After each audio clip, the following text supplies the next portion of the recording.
Hi friends, welcome to our channel friends. ఇవాల్టి వీడియోస్లో ఆంధ్రప్రదేశ్లోని డ్వాక్రా మహిళలకైతే ఒక గుడ్ న్యూస్ రావడం అయితే జరిగింది ఫ్రెండ్స్. ఆ అప్డేట్ ఏంటో మనం ఇప్పుడు ఈ వీడియోలనైతే తెలుసుకుందాము. మీరు ఈ వీడియోని ఎక్కడ స్కిప్ చేయకున్నట్ల చివరి వరకు చూడండి ఫ్రెండ్స్. అప్పుడైతే నేను చెప్పేది మీకు అర్థమవుతుంది.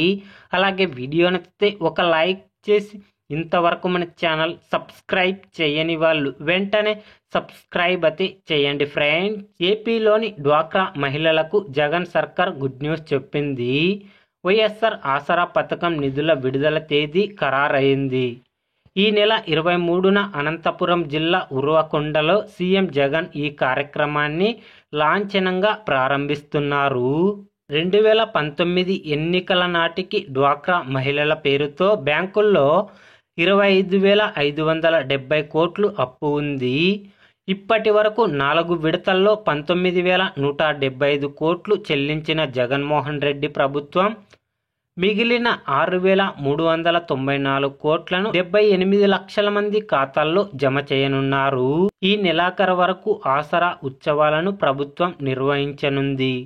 దీంతో ఏపీలోని డ్వాక్రా మహిళలు హర్షం వ్యక్తమైతే చేస్తున్నారు ఫ్రెండ్స్. కాబట్టి రేపు ఉదయం 11 గంటలకు డ్వాక్రా మహిళలకు 5వ విడత కింద 6,394 కోట్లను అర్హత ఉన్న మహిళల బ్యాంక్ ఖాతాల్లో డబ్బులు జమ చేయడం అయితే జరుగుతుంది ఫ్రెండ్స్. డ్వాక్రా మహిళల గురించి ఏ చిన్న అప్డేట్ వచ్చినా వెంటనే తెలుసుకోవాలి అంటే వెంటనే మన ఛానల్ని సబ్స్క్రైబ్ అయితే చేయండి friends. Thank you for watching my video.